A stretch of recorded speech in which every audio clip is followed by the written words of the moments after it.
So for me, Ghost Recon Online is really about trying to capture what it feels like to be a Special Forces guy.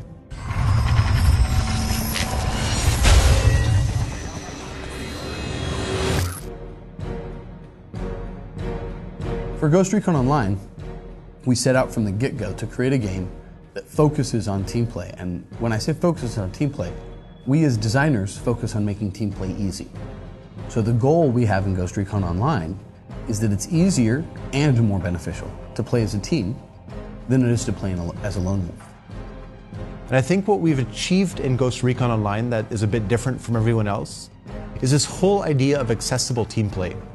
It's the feeling of playing in a team, the feeling you have from when you're coordinated with your teammates and you achieve something, but without actually having to go through the paces of quitting your job or skipping school, to be practicing with clanmates 24 hours a day, be coordinating and drawing maps on the board of how are you going to approach the map. How do you, the question we ask ourselves is how do we bring that feeling from people who played in really hardcore clans and make that accessible to anyone, whether they're jumping in for an hour or whether they're jumping in for the whole day.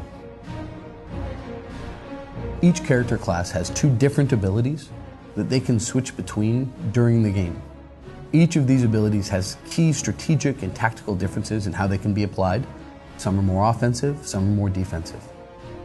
By using these abilities, players can affect the outcome of the match at critical moments and help their teammates. Oftentimes, for example, the Assault character, one of his abilities is the Blitz Shield. He pulls this shield out, he runs, his exoskeleton powers up, and he runs very quickly with a great deal of force through enemy combatants, knocking them to the ground and temporarily disabling them. We've already seen in our closed beta that other players will fall in line behind that blitzing player and clean up the bowling pins he's knocked down. Now this is just one example, but it's how we try to craft our abilities and our key gameplay elements to encourage and make it easy for people to work together. Now we've always had this idea in our head that we wanted to bring Ghost Recon back to its roots, which were originally on the PC platform, where even today, there's fan sites and forums of people who are still playing the original game.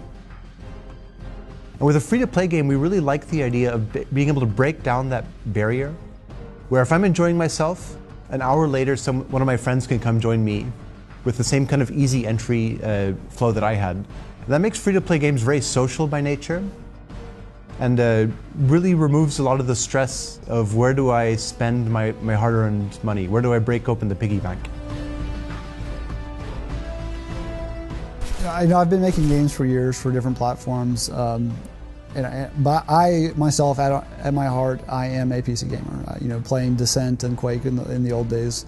For me, there's not a whole lot of things that need to be different between a console and a PC, but by approaching the development from a PC side, I really focus on responsiveness in the controls.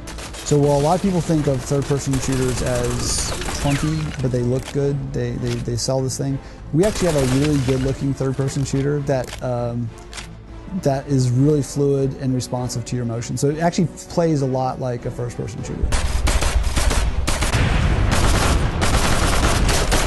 Any PC gamer out there would tell you, the map is what makes that experience, right? And for me, as a game designer and also as a level designer, it is half of my gameplay. So we're not trying to create 10 different game modes for one map. Right now we're focused on one map, one game mode, one flow that really is good and supports that. And I think that's a pretty big differentiator for us from lots of other games out there. They'll tout 22 different game modes and they'll have 6 maps and you play, and none of them necessarily play well. So by us focusing on our map design with one game mode, it actually allows us to achieve the best possible flow and kind of team play that we can with that map design.